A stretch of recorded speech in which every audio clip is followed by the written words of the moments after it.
গুরু প্রেমানন্দে নিতাই গৌর সীতানাথ হরি হরি বল। সুধী ভক্তবৃন্দগণ, শ্রীমদ্ ভাগবত মহাপুরাণের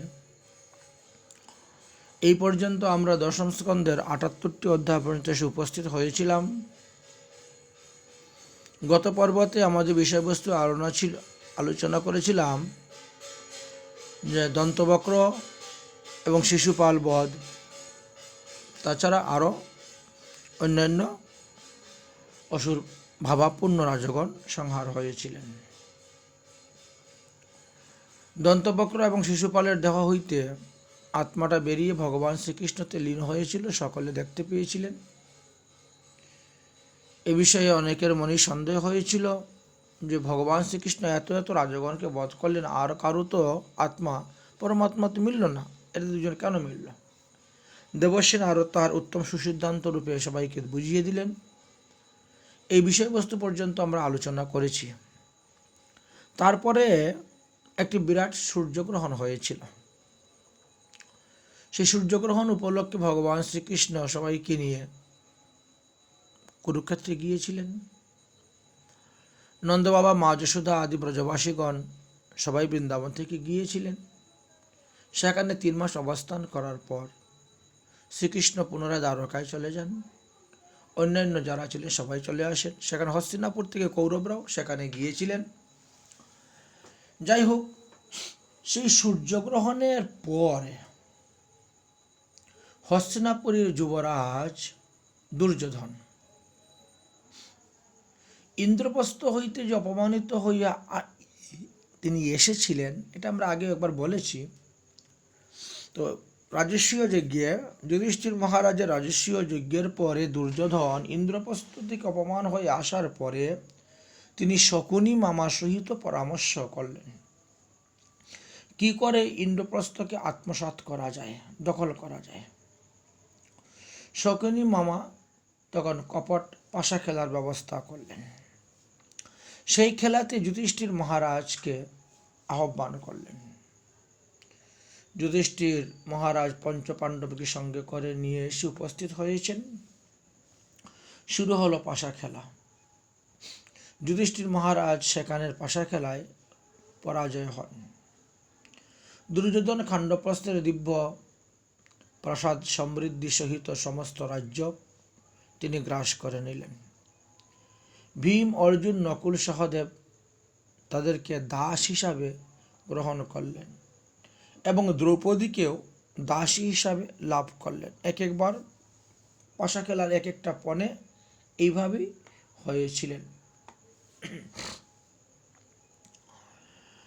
অতঃপর দুর্যোধন আদেশ করলেন দুঃশাসনকে, যাও ভাই, দ্রৌপদীকে এই রাজসভার মধ্যে নিয়ে এসো এবং আমার উরুর মধ্যে বসাও। তাহা শুনিয়া ভীম অত্যন্ত ক্রোধিত হয়ে বলিলেন, দুর্যোধন, যে উরুর মধ্যে তুমি দ্রৌপদীকে বসাতে যাচ্ছ, আমি তোমার সেই উরু ভঙ্গ করিব, এ আমার প্রতিজ্ঞা। তখন দুর্যোধন বললেন, হে ভীম, তুমি এখন আমার দাস, পাশা খেলাতে হেরে গিয়েছ, দাস হয়েছ, সুতরাং প্রভুর উপর কথা বলার পরিণাম যে কি ভয়ঙ্কর তা তুমি ভালো করেই জানো। অতঃপর যুধিষ্ঠির মহারাজ ভীমকে সান্ত্বনা করলেন। এবার দুঃশাসন দ্রৌপদীকে আনয়নের জন্য দ্রৌপদীর গৃহে গিয়ে উপস্থিত হইলেন এবং রাজসভায় দ্রৌপদীকে টেনে হিচড়ে চুলে ধরে নিয়ে আসলেন। দ্রৌপদী বললেন, আমি তো এখন রজস্বলা নারী আছি, তাই শুধু একটি বস্ত্র পরিধান করে আছি, এই অবস্থায় আমি রাজসভায় যাব না। দুঃশাসন তাহা শুনলেন না। দুঃশাসন বলপূর্বক দ্রৌপদীকে হস্ত ধারণ করে টেনে টেনে দ্রৌপদীকে রাজসভায় সম্মুখে এসে উপস্থিত করালেন।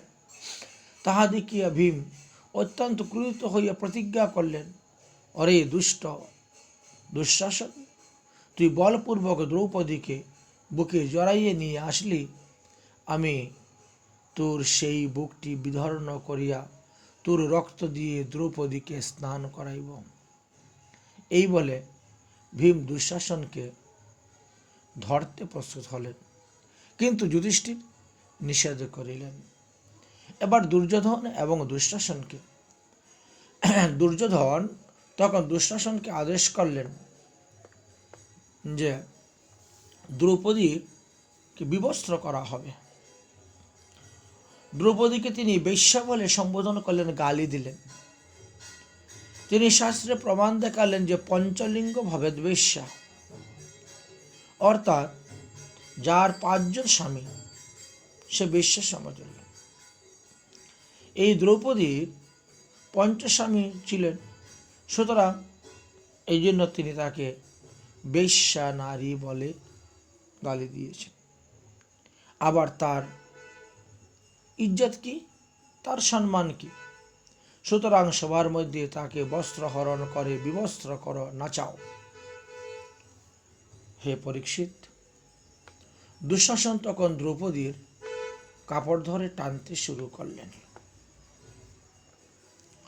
দ্রৌপদী তৎক্ষণাৎ নিরুপায় হয়ে, প্রথমত তিনি মনে করলেন আমার পঞ্চস্বামী আছে, তারা রক্ষা করবে, কিন্তু তারা কেউ রক্ষা করে নাই।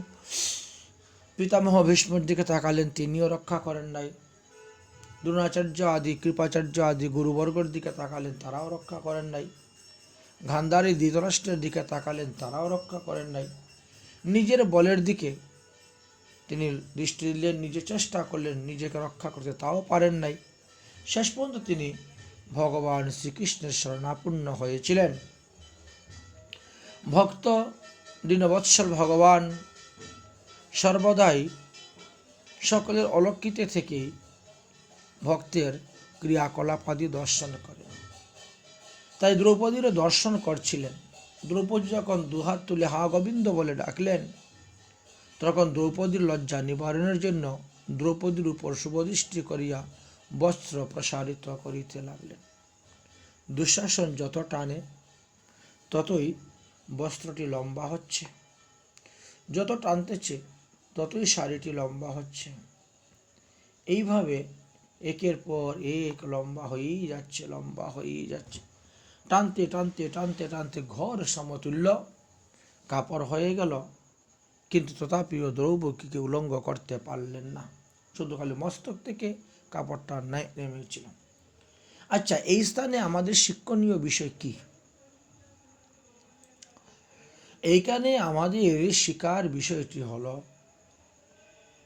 যে দ্রৌপদী বা অন্যান্য যারা ছিল তারা সবাই মনে করেছেন যে ভগবান শ্রীকৃষ্ণ তো দ্বারকায় বসে আছেন, আর আমরা আছি হস্তিনাপুরে, এখান থেকে ডাকলে কি আর তিনি শুনবেন? আমার মতো সাধারণ বোকা মানুষ যারা, তারা তো মনে করি যে ভগবান শ্রীকৃষ্ণ থাকেন গোলক ধামে, আমি থাকি ভুলক ধামে, তো আমি ডাকলে কি তিনি শুনবেন? এই সিদ্ধান্তটা সম্পূর্ণ ভুল। ভগবান সব শুনেন, সব বুঝেন। তিনি যে অন্তর্যামী, তিনি যে তোমার অন্তরে বসে আছেন। ভগবান যতটা তোমার নিকটে আছেন, তোমার মাতা পিতা পুত্র কন্যা স্ত্রী আত্মীয় স্বজন ইষ্টি কুটুম্ব তারা ততটা কাছে নয়। তাই ভগবান শ্রীকৃষ্ণ দ্বারকায় বসে বসে তা বুঝতে পেরেছেন। তবুও ভগবান মনে করলেন, যদি দ্রৌপদী প্রেমের সহিত একবার আমার নাম ধরে ডাকে, তবেই আমি গিয়ে তাকে রক্ষা করিব। ভগবান বলিতেছেন, হে দ্রৌপদী, তুমি আমার নাম ধরে ডাকো, তবে আমি তোমাকে রক্ষা করতে আসব। কিন্তু দ্রৌপদী ভগবানের নাম প্রথমত নিলেন না। তিনি মনে করলেন, আমার 5টি স্বামী আছে, আমার 5 স্বামী থাকা সত্ত্বে আমি অন্য কারো শরণাপন্ন নেব কেন? এইখানেই ভুল হলো। এই জগতের মহিলা যারা আছে, তারা জগৎস্বামী ভগবান কৃষ্ণের চরণে শরণাপন্ন হয় না। গৃহে যে নকল স্বামী আছে তার উপরে শরণাপন্ন হয়ে বসে থাকে। আরে সে কি তোমাকে রক্ষা করতে পারবে? দ্রৌপদীও চিন্তা করলেন, আমার 5 জন স্বামী থাকা সত্ত্বে আমি আবার কার শরণ নিব? কিন্তু 5 পতি তো জুয়া খেলায় হেরে গেছে, সে দ্রৌপদীকে কেমন করে রক্ষা করবে? তাদের মাথা তো নিচু করে তারা বসে আছে। এবার তো দ্রৌপদীর আমার নাম ধরে ডাকবে ভগবান চিন্তা করছে, কিন্তু দ্রৌপদী তবুও ভগবানের নাম ধরে ডাকলেন না। তিনি পিতামহ ভীষ্মর দিকে তাকাচ্ছেন, তাদের নাম ধরে ডাকছেন, দ্রোণাচার্যের দিকে ডাকছেন, কৃপাচার্যের দিকে ডাকছেন। বড় বড় ধর্ম আত্মা বীর বসে আছেন, তারা তাহাকে কেউই রক্ষা করতে আসলেন না, কেউই বিবস্ত্র থেকে উদ্ধার করতে আসলেন। কিন্তু তারাও দুর্যোধনের অন্ন খেয়েছেন বলে তারা সবাই মাথা নিচু করে বসে আছেন, কেউ কিছু বলছেন না। ভগবান ভাবছেন, আরে দ্রৌপদী, এইবার তো তুই আমাকে ডাক। দেখে তো নিলে একে একে কেউ তোকে রক্ষা করছে না। ভগবান ভাবছেন এইবার আমাকে দ্রৌপদী ডাকবে, কিন্তু দ্রৌপদী তখনও ভগবানকে ডাকলেন না। তিনি নিজের শক্তির উপরে আস্থা নিলেন, নিজের শাড়িটাকে শক্ত করে ধরলেন। কেন? অহংকার। আমি ক্ষত্রিয়ের মেয়ে, আমি ক্ষত্রিয়ের স্ত্রী, আমি রাজকুমারী, আমি রাজপত্নী, আমার প্রাণ থাকতে আমাকে বিবস্ত্র করতে পারবে না, আমি বীরাঙ্গনী। যখন পতিরা কেউ রক্ষা করতে আসলো না, গুরুজন গুরুবর্গরা কেউ রক্ষা করতে আসলো না, তখন আমি নিজেও নিজেকে রক্ষা করিব। এই অহংকার, এই অভিমান নিয়ে বসে আছেন দ্রৌপদী। ভগবান চিন্তা করলেন, এখনো নিজের শক্তির উপর ভরসা করে আছো, তবে আমি কেন যাব তোমাকে রক্ষা করতে? করো, নিজেকে রক্ষা করো। কিন্তু দ্রৌপদী যখন দেখলেন নিজের বল, ক্ষমতা, শক্তি সব নষ্ট হয়ে গেছে, আর পারছেন না, তখন দ্রৌপদী 2টি হাত তুলে বলতে লাগলেন, শ্রীকৃষ্ণ দ্বারিকাবাসিন দেব দেব জগতে পতে কৌরবৈ পরিভূতং মাং কিং ন জানাসি কেশব। হে দ্বারকাবাসী শ্রীকৃষ্ণ, হে দেবকী নন্দন শ্রীকৃষ্ণ, কৌরব সভার মধ্যে এই প্রকার দ্রৌপদীর অপমান করিতেছে, তুমি কি দেখিতেছ না? ভগবান বললেন, আমি তো এটাই চাই, কেউ আমাকে ডাকুক, এটাই তো আমি চাই। ভগবান তৎক্ষণাৎ এসে দ্রৌপদীর লজ্জা নিবারণ করলেন। তাহলে আমরা কি শিখতে পেলাম? সাধু সমাজ, ভক্ত সমাজ, বৈষ্ণব সমাজ, এখান থেকে আমরা শিখতে পেলাম যে কারো উপর ভরসা না করে একমাত্র ভগবানের উপরই ভরসা করো। সুখদেব বলছেন, হে পরীক্ষিত, আমি আগে বলেছি যে শিশুপাল বধের সময় শ্রীকৃষ্ণের তর্জনী আঙ্গুলটি সুদর্শন চক্রের দ্বারা একটু কেটে গিয়েছিল, মনে আছে তোমার? হ্যাঁ গুরুদেব, মনে আছে। তখন দ্রৌপদী নিজ পরিধেয় বস্ত্র ছিঁড়িয়া শ্রীকৃষ্ণের আঙ্গুলটা বেঁধে দিয়েছিলেন। আজ শ্রীকৃষ্ণ ওই বস্ত্রখণ্ডের প্রতিদান দেওয়ার জন্য হাজার হাজার বস্ত্র দ্রৌপদীকে দিলেন। তাই দুঃশাসন দ্রৌপদীকে উলঙ্গ করতে পারল না। দ্রৌপদীর কাপড় টানতে টানতে দুঃশাসনের বল, বীর্য, ক্ষমতাহীন হয়ে পড়ল। ঘর ভর্তি কাপড় জমা হয়ে গেল। এই আশ্চর্য দৃশ্য দেখিয়া রাজসভার সকলে বিস্মিত হয়ে গেলেন। দুর্যোধন ও দুঃশাসনের মনে তখন ভয়ের উৎপন্ন হয়ে গেল। দুঃশাসন দ্রৌপদীর বস্ত্র ত্যাগ করলেন। এবার দ্রৌপদী নিজ অপমানের জন্য দুঃখিত হইয়া কৌরব বংশকে অভিশাপ দিতে প্রস্তুত হলেন। তখন গান্ধারী ও ধৃতরাষ্ট্র দ্রৌপদীকে সান্ত্বনা করিবার জন্য নানা প্রকার কলা কৌশল প্রয়োগ করতে লাগলেন। হে দ্রৌপদী, আমি তোমার দাসত্বগিরি মুক্ত করে দিলাম, তুমি অভিশাপ দিও না। ভীম, অর্জুন, নকুল, সহদেব এদেরকেও দাসত্ব মোচন করে দিলাম, তুমি অভিশাপ দিও না। যুধিষ্ঠির মহারাজকে দাসত্ব মুক্ত করে তার রাজ্য তাকে ফিরিয়ে দিলাম, খাণ্ডবস্ত্র ফিরিয়ে দিলাম, তথাপিও তুমি অভিশাপ দিও না। যুধিষ্ঠির সবাইকে নিয়ে খাণ্ডবস্ত্রে চলে যাক এবং রাজ্য শাসন করুক, আমরা ওদিকে তাকাবো না, তথাপিও তুমি অভিসম্পাদ দিও না। হে পরীক্ষিত, দুর্যোধন পুনরায় যুধিষ্ঠির মহারাজকে পাশা খেলায় আবার আহ্বান করলেন কিছুদিন পরে। এবারের পাশা খেলার পণ হইল, এই খেলাতে যে পরাজয় হবে তাকে 12 বৎসরের জন্য বনবাস এবং 1 বৎসরের জন্য অজ্ঞাতবাস যাইবে। এই 1 বৎসরের অজ্ঞাতবাসের সময় যদি তাদেরকে বিপক্ষীয় দল চিনতে পারে, তবে পুনরায় আবার 12 বৎসর বনবাস হইবে। এইভাবে পণ করে পাশা খেলা শুরু হইল। পঞ্চপাণ্ডবরা হেরে গেল। অতঃপর ধৃতরাষ্ট্র কি করলেন? তিনি গুরু দ্রোণাচার্যকে খাণ্ডবপ্রস্থের রাজসিংহাসনে বসালেন, বসিয়ে রাজকার্য পরিচালনা করতে শুরু করলেন। যুধিষ্ঠির কুন্তী দেবীকে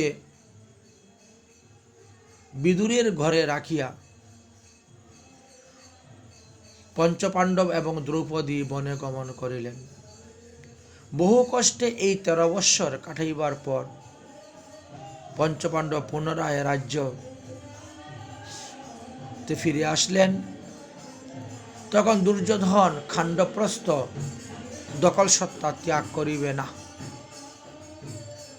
দুর্যোধন বলিল, বিনা যুদ্ধে নাহি দিব সুচাগ্র ভূমি। তখন উভয় পক্ষের মধ্যে যুদ্ধের জন্য প্রস্তুত হল। কৌরবগণ বিভিন্ন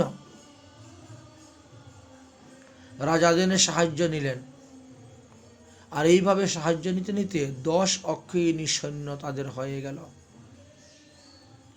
আর পঞ্চপাণ্ডবের পক্ষে মাত্র 7 অক্ষয়িনী সৈন্য হয়েছে। এই মোট 17 অক্ষয়িনী সৈন্য যুদ্ধের জন্য প্রস্তুত হল। দুর্যোধন মনে মনে চিন্তা করলেন, আমার সৈন্যের সংখ্যা আরো কিছু বাড়াতে হবে।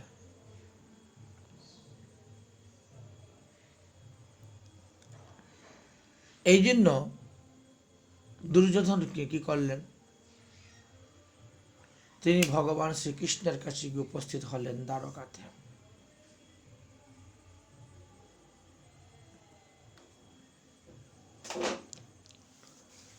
দ্বারকাতে গিয়ে না, এর আগে আরেকটি ঘটনা ঘটেছিল। তাহলে এদিকে 10 অক্ষয়িনী সৈন্য দুর্যোধন ব্যবস্থা হয়ে গেছে, আর ওদিকে রইল 7 অক্ষয়িনী সৈন্য। 17 অক্ষয়িনী সৈন্য হয়ে গেছে।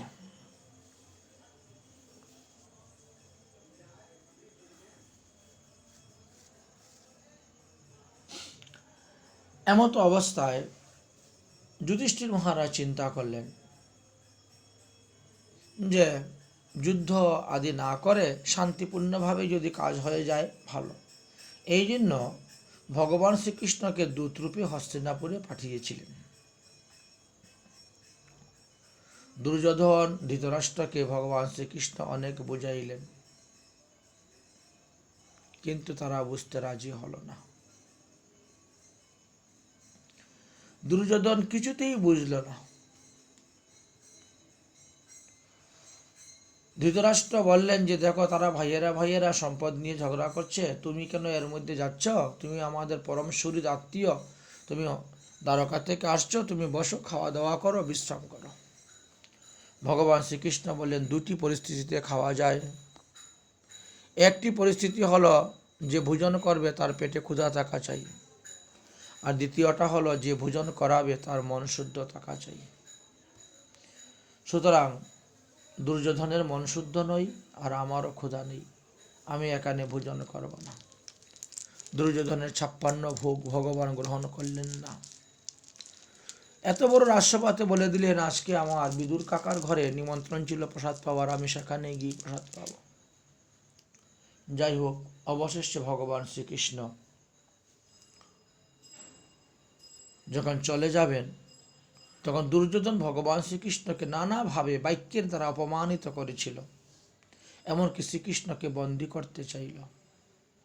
ভগবান শ্রীকৃষ্ণ বলেন, হে দুর্যোধন, তুমি কি মনে করেছো আমি একা এখানে এসেছি? আমার সহিত সমস্ত দেবগণ আছে, তুমি আমাকে বন্ধন করিতে পারবে না, এতে তোমার বংশ নাশ হয়ে যাবে।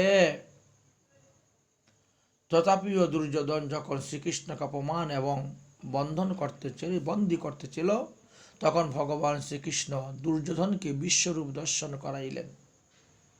কিন্তু ভক্তি নেই, ভক্তিশূন্য হেতু দুর্যোধন তাহা গ্রাহ্য করল না, আরো নানা প্রকার দুর্বাক্য বলিল। শ্রীকৃষ্ণ সেখান থেকে বিদুরের ঘরে গেলেন, বিদুরের কলার ছিলকা খুদ গ্রহণ করে দ্বারকায় ফিরে চলে গেলেন।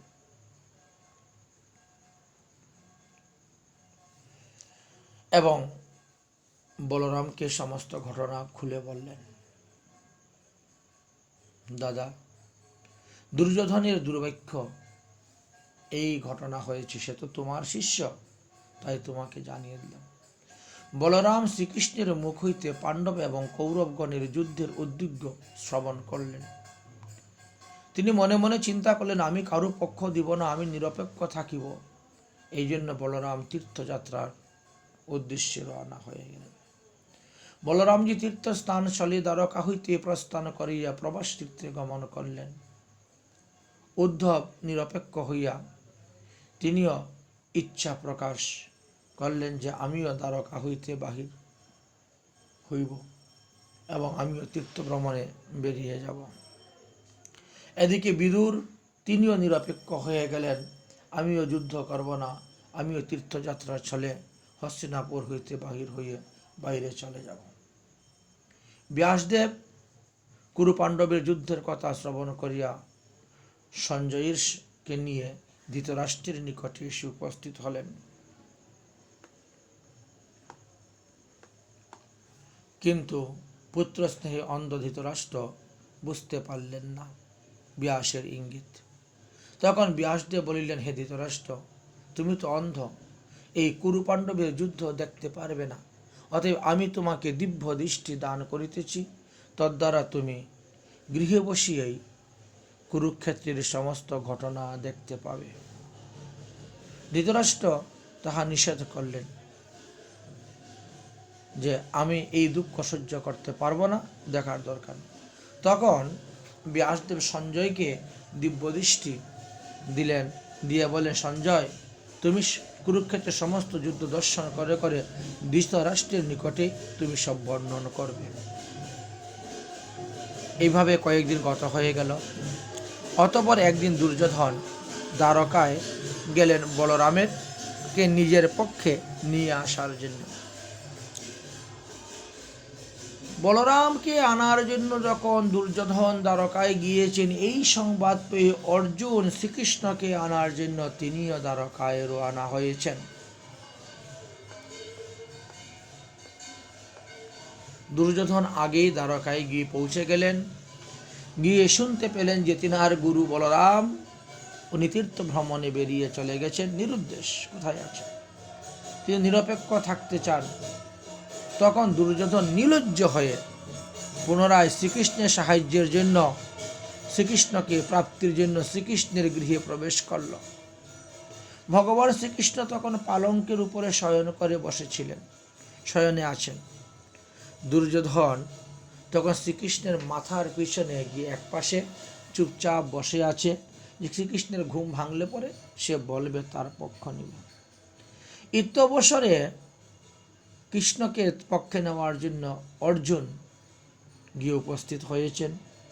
অর্জুন শ্রীকৃষ্ণের চরণতলে বসেছেন, বসে তিনিও চুপচাপ বসে আছেন, অপেক্ষা করছেন। কিছুক্ষণ পরে হঠাৎ শ্রীকৃষ্ণের নিদ্রাভঙ্গ হইল। তিনি চোখ খুলতেই প্রথমে অর্জুনকে দেখতে পেলেন চরণতলে বসে আছে। আরে আরে সখা, তুমি কখন আসলে? আমি কিছুই জানতে পারলাম না। তুমি আমাকে ডাকলে না কেন? আমি তো গভীর নিদ্রায় ঘুমিয়ে পড়েছিলাম। এই বলে ভগবান শ্রীকৃষ্ণ অর্জুনকে ধরে গাঢ় আলিঙ্গন করলেন। যেই মাত্র আলিঙ্গন করলেন, এমনি দুর্যোধন বলে উঠল, আমি সবার আগে এসে বসে আছি, আপনার মাথার পাশে বসে আছি, অথচ আপনি আমাকে দেখতে না পেয়ে, আমার সঙ্গে কথা না বলে আপনি অর্জুনের সঙ্গে কথা বললেন, তাকে আলিঙ্গন করলেন। শ্রীকৃষ্ণ বললেন, আরে দুর্যোধন, আরে বিআই মশাই, কি ব্যাপার? হঠাৎ আমার গিয়ে আপনার আগমন? আপনার কন্যার উপরে কি কেউ কোনো অত্যাচার করেছে? নাকি আমার পুত্র শাম্ব আপনার কন্যাকে মারধর করেছে, কিছু বলেছে? বিনা নিমন্ত্রণে, বিনা খবর না দিয়ে, সংবাদ না দিয়ে হঠাৎ করে আগমন। আর যদি করেই বা থাকে, তবে তো আমাকে বলবেন।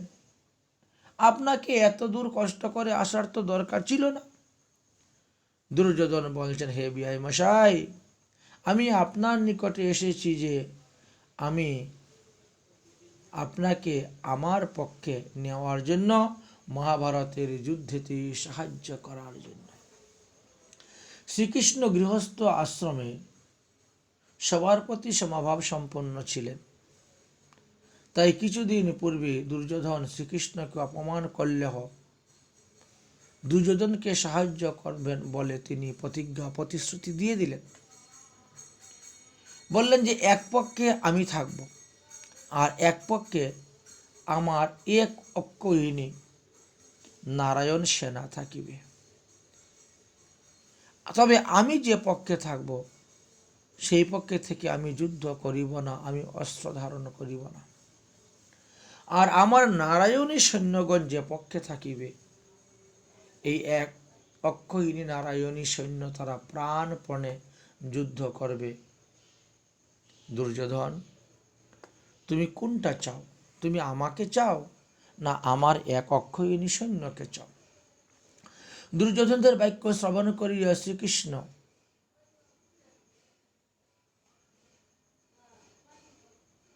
অর্জুনকে উত্তর দিবেন সেই অপেক্ষায় আছেন। পুনরায় শ্রীকৃষ্ণ অর্জুনকে প্রশ্ন করেন, হে অর্জুন, আচ্ছা তুমি কেন আসিয়াছ বলো? অর্জুন বললেন, মহারাজ যুধিষ্ঠির আপনার সাহায্য সহযোগিতা কামনায় আমাকে পাঠাইয়াছে।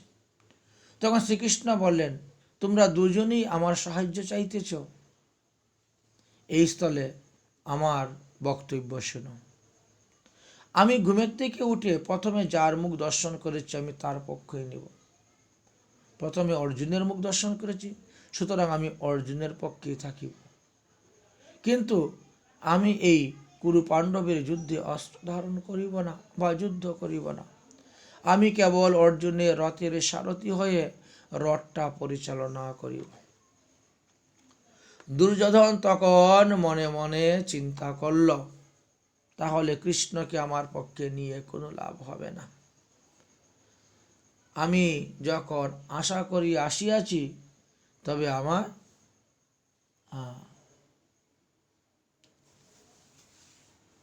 নারায়ণী সৈন্যই দরকার।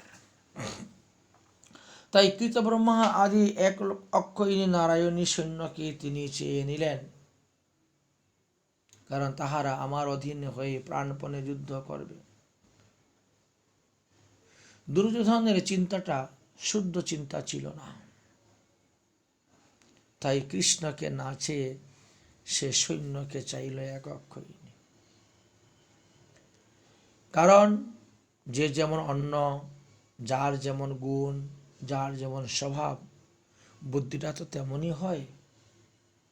তাই দুর্যোধন চিন্তা করলো, কৃষ্ণ তো শুধু কথা বলতেই থাকবে, আমাকে তো যুদ্ধ করার মতন লোকের অবকাশ অবশ্যক আছে, সুতরাং কথা বলার জন্য তো লোকের দরকার নেই।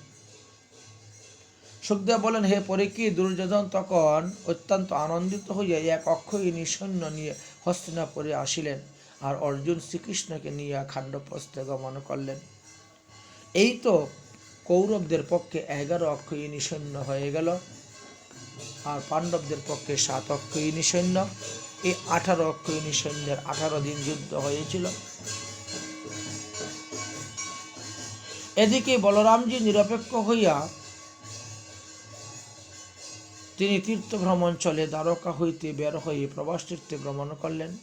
সেখানে স্নান করিয়া দেবগণ, ঋষিগণ, পিতৃগণ, মনুষ্যগণের তর্পণ করিয়া সেখান হইতে বিপরীত বাহিনী সরস্বতী নদীর তীর দিকে তিনি রওনা হলেন। এইভাবে বলরামজি ক্রমে ক্রমে পৃতগত তীর্থ, বিন্দু সরোবর, ত্রিতকূপ তীর্থ, সুদর্শন তীর্থ, বিশালা তীর্থ, ব্রহ্মতীর্থ, চক্রতীর্থ, পূর্ব সরস্বতী তীর্থে গমন করলেন। অতঃপর তিনি গঙ্গা, যমুনা তীর্থাদি দর্শন করলেন। তারপর এইভাবে ক্রমে ক্রমে তিনি সমস্ত তীর্থ ভ্রমণ করতে লাগলেন। এইভাবে তিনি একের পর এক সমস্ত তীর্থ ভ্রমণ করতে করতে একদা নৈমিষারণ্যে গিয়ে উপস্থিত হলেন।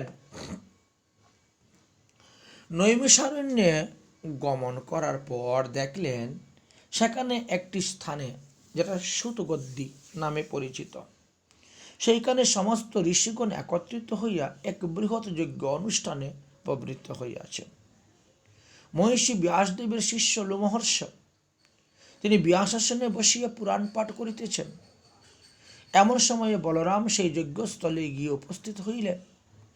মুনিগণ সমাগত বলরামকে দর্শন করিয়া নিজ নিজ আসন হইতে উত্থিত হইলেন এবং বলরামকে অভিনন্দন জানাইলেন, দণ্ডবত প্রণাম করলেন, যথাবিধি উত্তম আসনে বসাইয়া পাদ্য অর্ঘ্য দিয়ে পূজা করলেন। কিন্তু লোমহর্ষণ পাণ্ডিত্য গর্বে গর্বিত হইয়া বলরামকে সম্মান করলেন না, দণ্ডবত প্রণামাদিও করলেন না, তিনি আসন থেকে উঠলেন না বা প্রণামও করলেন না, এমনকি অঞ্জলিবদ্ধ রূপে সম্মানও দেখাইলেন না, অথবা বাক্যের দ্বারাও অভিনন্দন জানাইলেন না। লোমহর্ষণের এইরূপ ব্যবহার দেখিয়া বলরাম অত্যন্ত ক্রোধিত হইয়া বলিলেন, হে প্রতিলোমজাত। আচ্ছা, প্রতিলোমজাত কাকে বলা হয়? হে প্রতিলোমজাত সম্বোধন করল, অর্থাৎ ক্ষত্রিয়ের ঔরসে ব্রাহ্মণীর গর্ভে যে সন্তান জন্ম হয় তাকে প্রতিলোমজাত বা লোমহর্ষণ বলা হয়েছিল। তুমি ব্যাসদেবের শিষ্য, সম্পূর্ণরূপে সমস্ত পুরাণ সমূহ অধ্যয়ন করিয়াছ, কিন্তু তোমার অন্তরে এখনো সাত্ত্বিক ভাব, দৈন্য ভাব আসে নাই। ফলবন্ত বৃক্ষ আর গুণবন্ত গণ নর্মতাই তার স্বভাব অনুকণ, কিন্তু তোমার ভিতরে সেই স্বভাব আসে নাই, তোমার এখনো মস্তক নত হয় নাই। এখনো তুমি নিজেকে শ্রেষ্ঠ পণ্ডিত বলিয়া মনে করিতেছ, তাই তো তুমি আমাকে অতিক্রম করিয়া উচ্চ সিংহাসনে উপবিষ্ট হইয়া আছো, পুরাণ পাঠ করিতেছ। তুমি মুনিগণের আশীর্বাদের ক্লেশ শূন্য হইয়া দীর্ঘ আয়ু হয়েছ, অর্থাৎ ব্রহ্মার পরিমিত আয়ু লাভ তুমি করিয়াছ। এই তোমার অহংকার। ব্যাসের আশীর্বাদে তুমি সুত উপাধি প্রাপ্ত হইয়াছ, যাহা তুমি একবার শ্রবণ করিবে তাহাই তোমার মনে থাকবে, সেটা আর ভুলবে না। সেই পাণ্ডিত্য গর্বে গর্বিত হইয়া, সেই আশীর্বাদ, সেই বরদানে গর্বিত হইয়া তুমি আমাকে অপমান করিলে। আজ তার সমুচিত ফল আমি তোমাকে দর্শন করাবো। না জানি তুমি এর আগে আরো কত কত সাধুগুরু মুনিদেরকে অপমান করেছ। হে মুনিগণ, হে ঋষিগণ, এই দুর্মতি লোমহর্ষ বধের যোগ্য। তার দণ্ড হলো তাকে বধ করা। কারণ সে যদি জীবিত থাকে তাহলে এইভাবে আরো অনেক পাপ করবে। যে ব্যক্তি অস্থির চিত্ত, যে ব্যক্তি অজিতেন্দ্রিয়, যে ব্যক্তি অবিনীত, এবং যে ব্যক্তি বৃথাই নিজেকে পণ্ডিত বলে মনে করে, সেই রূপ ব্যক্তিগণই আমার বধের যোগ্য। এইরূপ অধার্মিক ব্রাহ্মণগণকে বিনাশ করিবার জন্য আমি পৃথিবীতে অবতীর্ণ হইয়াছি। যেহেতু তাহারা অতিশয় পাতকী, তাহারা জীবিত থাকতে আরো বেশি পাপ করবে, সুতরাং তাদেরকে বধ করিলে তাদের আত্মা উদ্ধার হইবে। বলরাম এইরূপ বলিতে বলিতে হঠাৎ একটি কুশ হাতে নিলেন, কাশিয়া, এবং লোমহর্ষণের উপরে সবেগে তাহা প্রয়োগ করলেন। দৈবক্রমে সেই কুশ যেন দৈব্য অস্ত্র হয়ে গেল। কুশের আঘাতে লোমহর্ষণের শরীর ভস্মীভূত হয়ে গেল, তিনি মারা গেলেন। তখন মুনিগণ হাহাকার করিতে লাগিলেন। অত্যন্ত দুঃখিত হইয়া বলরামকে বলতে শুরু করলেন, হে প্রভু, হে বলরাম, এ কি করলেন আপনি, এ কি করলেন? আমরা সকলে আশীর্বাদ করে তাকে দীর্ঘ আয়ু করেছিলাম। ব্রহ্মার পরমায়ু কাল পর্যন্ত পরমায়ু তাকে দান করেছিলাম, আর আপনি এক মুহূর্তের মধ্যে তাকে সংহার করে দিলেন। আমাদের আশীর্বাদটা ব্যর্থ হয়ে গেল।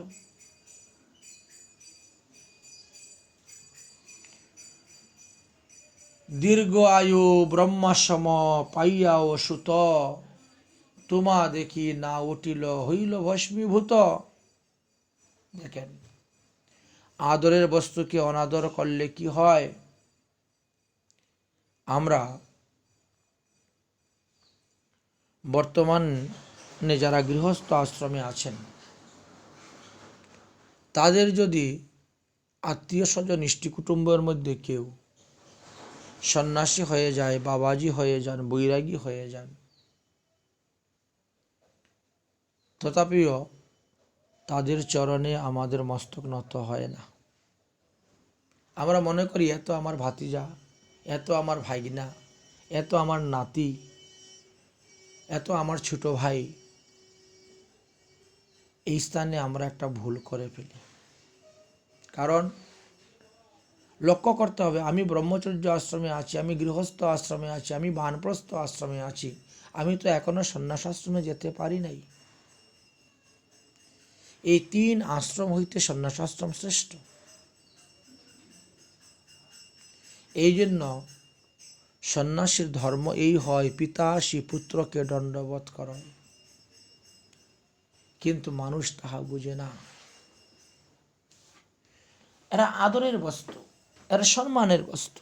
আদরের বস্তুকে অনাদর করলে তার পরিণাম এই ভোগ করতে হয়,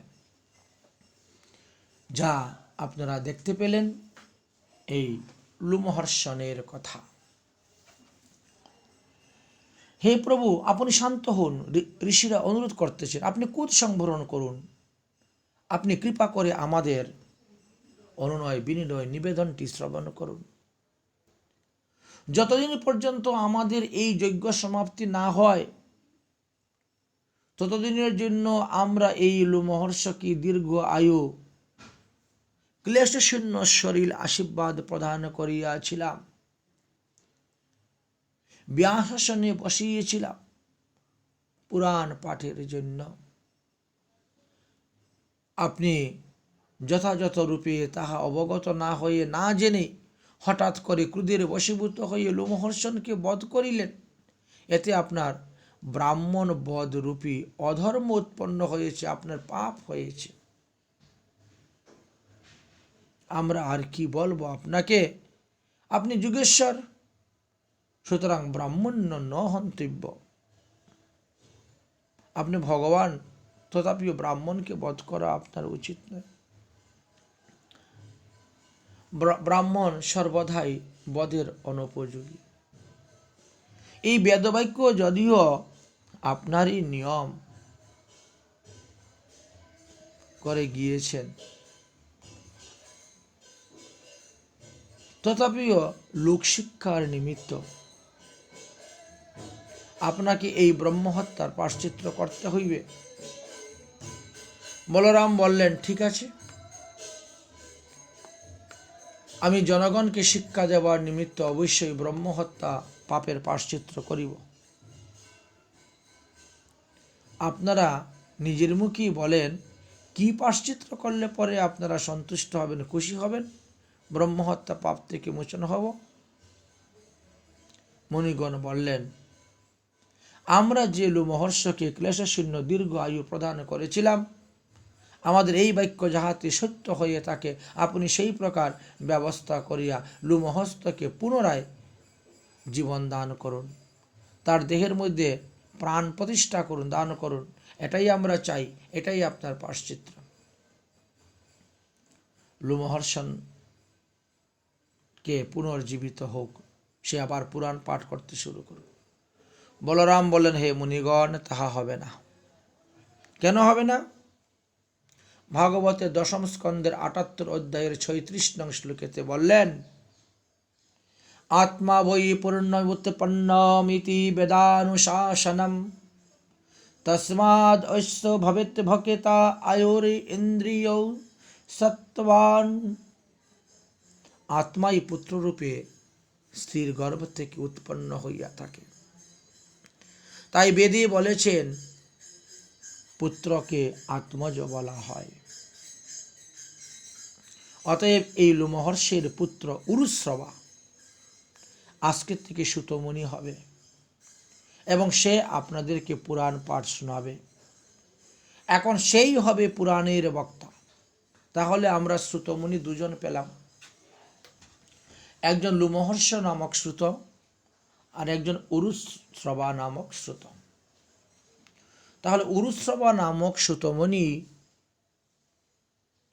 এই শ্রীমদ্ ভাগবত মহাপুরাণ নৈমিষারণ্যে গিয়ে ৮৮,০০০ ঋষি বা ৬০,০০০ ঋষিদের নিকটে বর্ণন করেছিলেন এবং তিনি বলরামের আশীর্বাদে তিনি সুতমুনি হয়েছিলেন। তাই বলরাম বললেন, আজ হইতে এই উরুশ্রবাকেই সুতমুনি বলিয়া সকলে ডাকবেন। আমার আশীর্বাদে এই সুতমুনি দীর্ঘ আয়ু হবে, ইন্দ্রিয় প্রবৃত্তি এবং বলপ্রাপ্ত হইবে। তিনি একবার যাহা শ্রবণ করিবেন তাহা আজীবন মনে রাখিবেন। সুতরাং আপনারা মনে করিবেন যে লোমহর্ষই তাহার আত্মজ পুত্র উরুশ্রবা রূপেই এখনো বেঁচে আছেন। আপনারা লোমহর্ষকে যেভাবে শ্রদ্ধা, সম্মান, প্রণাম আদি করেছেন, আপনারা সেইভাবে এই উরুশ্রবা নামক শ্রুতকেও করবেন।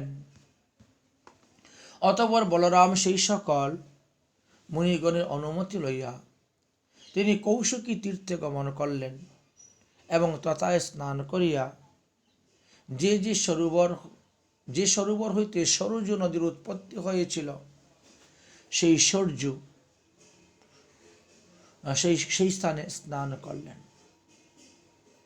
সেই সরোবরে গমন করলেন, স্নান করলেন এবং তথা হইতে প্রয়াগে আসিয়া উপস্থিত হইলেন এবং সেখানে পিতৃ দেবাদি ঋষিগণের তর্পণ করিয়া পুলস্ত আশ্রমে গমন করিলেন। অতঃপর ক্রমান্বয়ে তিনি গোমতী, গণ্ডকী, বিপাশা এবং সৌন তীর্থ আদিতে স্নান করলেন এবং সেই স্থানে পিতৃগণের পূজা অর্থাৎ তর্পণ, পিণ্ডিদান আদি করলেন। তারপরে তিনি গঙ্গাসাগরে গমন করলেন, গঙ্গাসাগর দর্শন করলেন, গঙ্গার সঙ্গমে স্নান করলেন, সেখান থেকে মহেন্দ্র পর্বতে গমন করলেন এবং সেখানে যাওয়ার পরে পরশুরামের সঙ্গে দর্শন হলো। পরশুরামকে দর্শনে প্রণাম করিয়ে গোদাবরী, বেনা নদী, পম্পা সরোবর, ভীম রথী নদীতে গমন করলেন। সেখানে কার্তিকেয়কে দর্শন করিয়া মহাদেবের বাসস্থানে গমন করলেন। পার্বতীর সঙ্গে আলোচনা হলো, দর্শন হলো।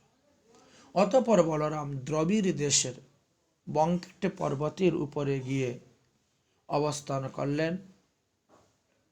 ক্রমান্বয়ে সেখান থেকে কামকুষ্টি, কাঞ্চীপুর, কাবেরী তীর্থ আদি দর্শন করলেন। অতঃপর তিনি শ্রীরঙ্গক্ষেত্রম, হরিক্ষেত্রম, ঋষভ পর্বত, সেতুবন্ধ রামেশ্বরে গমন করলেন। সেখানে বলরাম ব্রাহ্মণদেবকে 10,000 গাভী দান করেছিলেন। অতঃপর বলরাম সেখান হইতে ক্রমে ক্রমে কৃতমাল পর্বত, তাম্রপাণি ও কুল পর্বত, মলয় পর্বতে আসি উপস্থিত হলেন। তথায় অগস্ত্য ঋষির সঙ্গে সাক্ষাৎ হলো, দণ্ডবত প্রণামাদি হলো। তারপরে তিনি সমুদ্রের দিকে, দক্ষিণ দিকে গমন করলেন। তিনি সেখানে উপস্থিত হইয়া কন্যা নাম্নী দুর্গা দেবীকে দর্শন করলেন। অতঃপর বলরাম পঞ্চ অপ্সরা নামক সরোবরে আসিয়া স্নান করলেন এবং ব্রাহ্মণ গণকে 10,000 গাভী দান করলেন। তারপর বলরাম কেরল দেশের দিকে রওনা হলেন। ত্রিগর্ত দেশ অতিক্রম করলেন। গোকর্ণ নামক তীর্থ শিবক্ষেত্রে দর্শন করলেন। সেখানে দীপস্থিতা অম্বিকা দেবীকে দর্শন করিয়া শূর্পণখ তীর্থে গমন করলেন। তারপর তিনি ক্রমে তাপ্তি, পুষতি, নির্বন্ধ ইত্যাদি তীর্থে স্নান করে দণ্ডকারণ্যে প্রবেশ করলেন। তথায় কিছুদিন অবস্থান করে নর্মদা নদীর তীরে গমন করলেন এবং নর্মদা নদীর তীরে মহিষীমতী পুরী দর্শন করিয়া তথা হইতে তিনি মনু তীর্থে গিয়ে স্নান করলেন এবং এইভাবে ভারতবর্ষ বিভিন্ন তীর্থ ভ্রমণ করতে শুরু করলেন। এদিকে হস্তিনাপুরে কৌরবগণ এবং ইন্দ্রপ্রস্থের পাণ্ডবগণ, তারা তো আপন আপন সৈন্য লইয়া কুরুক্ষেত্রের মাঠে সমাগত হয়ে গেছে। তাদের সঙ্গে অসংখ্য রথী, মহারথী ছিলেন। একজন রথী তো একাই 10,000 যোদ্ধার সঙ্গে যুদ্ধ করতে পারে। একজন মহারথী একাই 1,00,000 যোদ্ধার সঙ্গে যুদ্ধ করতে পারে। এইভাবে উভয় পক্ষের সেনাদের মধ্যে রথ, রথী আদি সবাই একত্রিত হয়ে গেছেন। অর্জুনের রথের সারথী হলেন ভগবান শ্রীকৃষ্ণ। পাণ্ডব পক্ষে মাত্র 7 অক্ষৌহিণী সৈন্য এবং তাদেরকে পরিচালনার ভার যুধিষ্ঠির মহারাজ 7 জন সেনাপতির উপরে নিযুক্ত করেছিলেন। ধৃষ্টদ্যুম্ন, দ্রৌপদ, বিরাট, সাত্বিক, ধৃষ্টকেতু, শিখণ্ডী, মগধরাজ জরাসন্ধুর পুত্র সহদেব, এই 7 জনকে 7টি অক্ষৌহিণীর সেনাপতি রূপে নিযুক্ত করে যুধিষ্ঠির মহারাজ বললেন, তোমরা এই কিভাবে কে যুদ্ধ করবে, কার সঙ্গে কে যুদ্ধ করবে, কোন দিকে গিয়ে কে যুদ্ধ করবে, সমস্ত যুদ্ধের কলা কৌশল শিক্ষা দিলেন। ধৃষ্টদ্যুম্ন, তুমি দ্রোণাচার্যের সহিত যুদ্ধ করবে। ভীম, তুমি দুর্যোধনের সঙ্গে যুদ্ধ করবে। অর্জুন, তুমি কর্ণের সঙ্গে যুদ্ধ করবে। নকুল, তুমি অশ্বত্থামার সঙ্গে যুদ্ধ করবে। সহদেব, তুমি শকুনির সঙ্গে যুদ্ধ করবে। ধৃষ্টকেতু, তুমি শল্যের সঙ্গে যুদ্ধ করবে। শিখণ্ডী, তুমি ভীষ্মের সহিত যুদ্ধ করবে, পিতামহ ভীষ্ম। উত্তমৌজা, তুমি কৃপাচার্যের সঙ্গে যুদ্ধ করবে। শৈবক্য, তুমি কৃতবর্মার সঙ্গে যুদ্ধ করবে। জয়ুদ্ধান, তুমি জয়দ্রথের সঙ্গে যুদ্ধ করবে। চেকিতান, তুমি সোমদত্তের পুত্র ভূরিশ্রবার সঙ্গে যুদ্ধ করবে এবং দ্রৌপদীর পঞ্চপুত্র ত্রিগর্ত দিকের সহিত প্রাণপণে যুদ্ধ করিবে এবং সুযোগ বুঝে তোমরা তোমাদের যোদ্ধাদেরকে পরাজিত করিয়া অন্যান্য রথী মহারথী তাদের সঙ্গে যুদ্ধ করবে। এখন দ্রৌপদীর 5 জন পুত্রের নাম বলিতেছি, শ্রবণ করো। যুধিষ্ঠির মহারাজের ঔরসে দ্রৌপদীর গর্ভে যে পুত্র সন্তান হয়েছিল তার নাম ছিল প্রতিবিম্ব বিন্দত। ভীমের ঔরসে দ্রৌপদীর গর্ভে যে সন্তান হয়েছিল তার নাম ছিল সুতোৎসুম। অর্জুনের ঔরসে দ্রৌপদীর গর্ভে যে সন্তান হয়েছিল তার নাম ছিল শ্রুতকর্মা। নকুলের ঔরসে দ্রৌপদীর গর্ভে যে সন্তান হয়েছিল তার নাম ছিল শতানি। এবং সহদেবের ঔরসে দ্রৌপদীর গর্ভে যে সন্তান উৎপন্ন হয়েছিল তার নাম হল শ্রুতসেন। অতঃপর যুধিষ্ঠির মহারাজ অর্জুনের ঔরসে সুভদ্রার গর্ভে জাত অভিমন্যুকে আদেশ করলেন, হে অভিমন্যু, তুমি কর্ণের পুত্র বৃষসেনের সহিত প্রাণপণে যুদ্ধ করিবে। এই স্থানে আমাদের অনেকেরই গণ্ডগোল লেগে যায়। কর্ণের পুত্রের নাম ছিল বৃষসেন, আর সহদেবের পুত্রের নাম ছিল শ্রুতসেন। এই শ্রুতসেন যাই হোক, প্রতাপবান কুরুবৃদ্ধ পিতামহ ভীষ্ম যুদ্ধ মাঠে উপস্থিত হয়েছেন। দুর্যোধনের আনন্দ বর্ধন করার জন্য তিনি উচ্চস্বরে সিংহনাদের ন্যায় শঙ্খধ্বনি করলেন। যুদ্ধের ঘোষণা হল।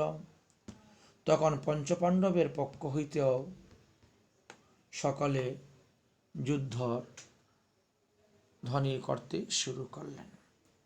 পাঞ্চজন্যং ঋষিকেশ দেবদত্তং ধনঞ্জয় পণ্ডৌ দদ্মো মহাশঙ্খ ভীম কর্মাভিকোদর। এই যুদ্ধতে কে কি শঙ্খ বাজিয়েছিলেন? ভগবান শ্রীকৃষ্ণ পাঞ্চজন্য শঙ্খ বাজিয়েছিলেন, অর্জুন দেবদত্ত নামক শঙ্খ বাজিয়েছিলেন, ভীম পণ্ড্র নামক শঙ্খ বাজিয়েছিলেন। তাহলে মহাকাশ শঙ্খ ধ্বনি। অনন্ত বিজয়ং রাজা কুন্তি পুত্র যুধিষ্ঠির নকুল সহদেবশ্চ সঘুষ মণিপুষ্পক। তাহলে যুধিষ্ঠির মহারাজ অনন্ত বিজয় নামক শঙ্খ বাজিয়েছিলেন, নকুল সঘুষ নামক শঙ্খ বাজিয়েছিলেন, সহদেব মণিপুষ্পক নামক শঙ্খ ধ্বনি করেছিলেন। তাহলে শঙ্খের অনেক নাম, অনেক প্রকার শঙ্খ আছে। এইভাবে শঙ্খ ধ্বনি করা হয়ে গেল। অতঃপর মহাধনুধর কাশীরাজ, মহারথী শিখণ্ডী, ধৃষ্টধর্ম বিরাট রাজা, অজয় সাত্ত্বিকী এবং দ্রৌপদরাজ, দ্রৌপদীর পঞ্চপুত্র ও মহাবলশালী অভিমন্যু প্রত্যেকের পৃথক পৃথক শঙ্খধ্বনি করেছিলেন। আরো অনেক অনেক শঙ্খের নাম আছে। সুখদেব বলছেন, হে পরীক্ষিত, পঞ্চপাণ্ডবের পক্ষের শঙ্খধ্বনি শ্রবণ করিয়া দুর্যোধনের পক্ষীয় সেনাগণের হৃদয় বিদীর্ণ হইতে লাগিল। অর্জুন তখন ধনু উত্তোলন করিয়া শ্রীকৃষ্ণকে বলেন, হে সখে, উভয় সেনার মধ্যে আমার রথটা স্থাপন করো এবং দুর্যোধনের হিত কামনার জন্য যে সমস্ত বীরগণ এসে সমাবর্ত হয়েছেন তাদের মধ্যে কার সঙ্গে আমি প্রথমে যুদ্ধ করব তাদেরকে একবার আমি দেখিয়া লই, পরে কার সঙ্গে যুদ্ধ করব। সুখদেব বলছেন, হে পরীক্ষিত, অতঃপর শ্রীকৃষ্ণ অর্জুনের কথা অনুসারে উভয় সেনাদের মধ্যে রথ স্থাপন করলেন।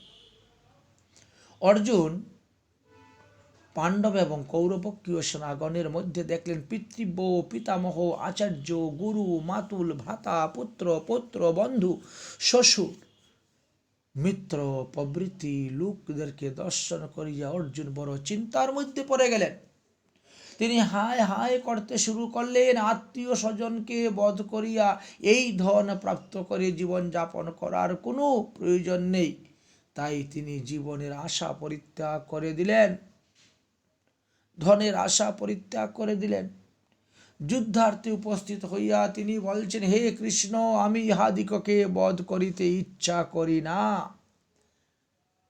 হে ধনঞ্জয়, সামান্য এই হস্তিনাপুরের রাজ্য দূরে থাকুক, সমস্ত পৃথিবীর রাজ্য, ত্রৈলোক্যের অধিপতি, স্বর্গমুক্ত পাতাল 3 লোকের অধিপতি যদি কেউ আমাকে বানাতে চায়, তথাপি আমি আমার এই আত্মীয় স্বজন, ইষ্টি কুটুম্ব, গুরুজনের উপরে অস্ত্র প্রয়োগ করতে পারবো না, তাদেরকে বধ করতে পারবো না। আচ্ছা, ইহাদিগকে বধ করিয়া আমার কি সুখ হইবে? আমি কাকে নিয়ে রাজ্য পরিচালনা করব? কাকে নিয়ে সংসার সুখ ভোগ করব? হে মাধব, এরা যে আমার আত্মীয়, এদেরকে হত্যা করিলে আমার মহাপাপ উপস্থিত হইবে। হে জনার্দন, আমরা উভয় পক্ষই ধন সম্পত্তির লোভে অন্ধ হইয়েছি, নিজেদের কুল নিজেরা নাশ করতে উদিত হয়েছি। এই যুদ্ধের পরিণামে 2 কুলেই নিধন হবে,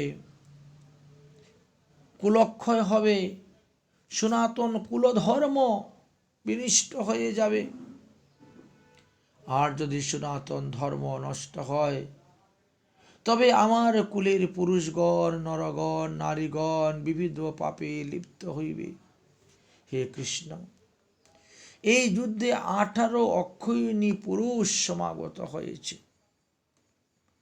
যুদ্ধে যে সমস্ত পুরুষরা এসেছেন, তাদের বিবাহিত স্ত্রী, সন্তান, পুত্র, কন্যারা সব গৃহেতে আছে।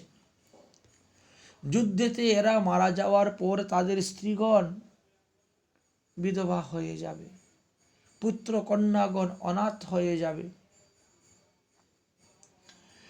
দেহধর্ম রক্ষার হেতু অনেক রমণীগণ ব্যভিচারী হয়ে যাবে, এবং ইহাতে যদি কোনো বর্ণ সংকর উৎপন্ন হয়, তাহলে 2 কুলই নরকে পতিত হইবে। এখন আমি কি করি? কারণ পিণ্ডি তর্পণাদি ক্রিয়ার অভাব যখন হবে, তখনই তুই পিতৃপুরুষগণের গতিভ্রষ্ট হয়ে যাবে, তারা নরকে পতিত হয়ে যাবে। হায় হায়, সামান্য একটু ধন সম্পত্তির জন্য আমরা মহাপাপ করিতে উদ্যত হইয়াছি। যেহেতু রাজ্য সুখ লোভে আমরা নিজেদের আত্মীয় স্বজনকে বধ করিতে প্রবৃত্ত হইয়াছি, হে কৃষ্ণ, আমি যুদ্ধ করিব না, আমি রাজ্য চাই না। ভগবান বললেন, তুমি যদি যুদ্ধ না করো, তুমি যদি রাজ্য না চাও, তাহলে থাকবে কোথায়? খাবে কি? অর্জুন বলছেন, আমি বনবাসী হয়ে বৃক্ষতলায় থাকব, আমি ভিক্ষালব্ধ অন্ন খাইয়া জীবন ধারণ করব। যদি অস্ত্রধারী ধৃতরাষ্ট্র গণের পক্ষের যোদ্ধাগণ আমাকে যুদ্ধে বধ করে, তথাপি আমার পক্ষে এটাই মঙ্গলজনক হইবে, আমি তাদেরকে যুদ্ধে বধ করতে পারব না। হে কৃষ্ণ, আমি আত্মীয় স্বজনকে যুদ্ধার্থে বধে উপস্থিত দর্শন করিয়া আমার সমস্ত শরীর অবসন্ন হয়ে গেছে, আমার মুখ শুকিয়ে গিয়েছে, আমার শরীর কম্পন হইতেছে, আমি আমার রোমাঞ্চ হইতেছি, হস্ত হইতে আমার গান্ডীব খসিয়া পড়িতেছে এবং সমস্ত শরীর দগ্ধ হইয়া যাইতেছে। হে কৃষ্ণ, আমি আর স্থির থাকতে পারছি না, আমার মন চঞ্চল হয়ে গেছে, আমি বিপরীত ঘটনা সমস্ত দর্শন করিতেছি। সুখদেব বললেন, হে পরীক্ষিত, অর্জুন এইসব কথা বলিতে বলিতে দুঃখে একান্ত আকুল চিত্তে নিজের স্বর, ধনু, বাণ, তনু সব কিছু পরিত্যাগ করে রথের উপরে বিমনা হয়ে বসে কাঁদতেছেন। মাথাটা হাতের উপরে রেখে তিনি বসে আছেন। ভগবান শ্রীকৃষ্ণ তখন বললেন, হে পার্থ, তুমি কাতর হইও না, কাতরতা তোমার শোভা পায় না। তুমি হৃদয়ের এই দুর্বলতা পরিত্যাগ করে উঠো, যুদ্ধ করো, তুমি আমার উপদেশগুলা শ্রবণ করো। অতঃপর ভগবান শ্রীকৃষ্ণ 1 ঘন্টায় মধ্যেই ছয় শাস্ত্রের সার বস্তু অর্জুনকে শুনিয়েছিলেন। সমস্ত উপনিষদে সার বস্তু শুনিয়েছিলেন, যাকে আমরা শ্রীমদ্ ভগবদ গীতা বলে থাকি।